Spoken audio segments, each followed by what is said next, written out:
Assalamualaikum warahmatullahi wabarakatuh. Perkenalkan, nama saya Lisna Agustin dengan NIM 240504050. Nah, pada video ini saya akan menjelaskan mengenai komponen-komponen sistem pakar berdasarkan jurnal yang berjudul Implementasi Metode Forward Chaining pada Sistem Pakar untuk Penyakit DBD.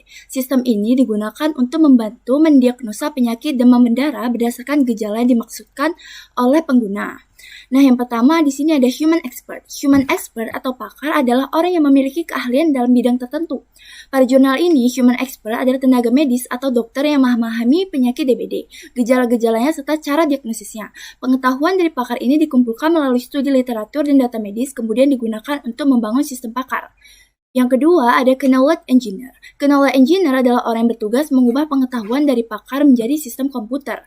Dalam jurnal ini, knowledge engineer adalah peneliti atau pembuat sistem yang mengumpulkan data, menyusun aturan if-then, lalu mengimplementasikan metode forward chaining. Jadi, knowledge engineer menjembatani antara pakar dan sistem. Yang ketiga ada knowledge base. Knowledge base adalah tempat penyimpanan pengetahuan dalam sistem pakar. Pada jurnal ini, knowledge base berisi data gejala penyakit, data jenis penyakit, dan aturan if-then yang menggabungkan gejala dengan diagnosis. Artinya, jika gejala tertentu terpenuhi, maka sistem akan menghasilkan diagnosis tertentu. Yang keempat ada inference engine. Inference engine adalah bagian melakukan proses penalaran atau pengambilan keputusan. Pada jurnal ini menggunakan metode forward chaining, yaitu dimulai dari data gejala dimaksudkan, kemudian sistem mencocokkan dengan aturan di knowledge base, serta dilakukan secara bertahap sampai mendapatkan kesimpulan.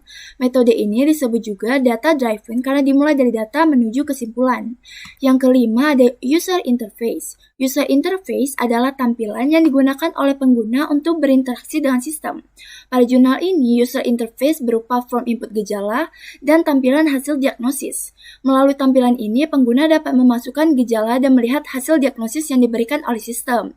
Nah, yang terakhir ada user. User adalah orang yang menggunakan sistem pakar. Pada jurnal ini, user bisa berupa pasien, masyarakat umum, dan juga tenaga medis. User akan memasukkan gejala yang dialami, kemudian sistem akan memberikan hasil diagnosis berdasarkan data tersebut. Nah, kesimpulannya, sistem pakar terdiri dari beberapa komponen utama yang saling bekerja sama, yaitu human expert, knowledge engineer, knowledge base, interface engine, user interface, dan user, di mana setiap komponen memiliki peran penting yang dapat mengambil keputusan sehingga sistem dapat meniru cara berpikir seorang pakar. Dan dengan adanya sistem ini, proses diagnosis dapat dilakukan dengan lebih cepat, mudah, dan efisien.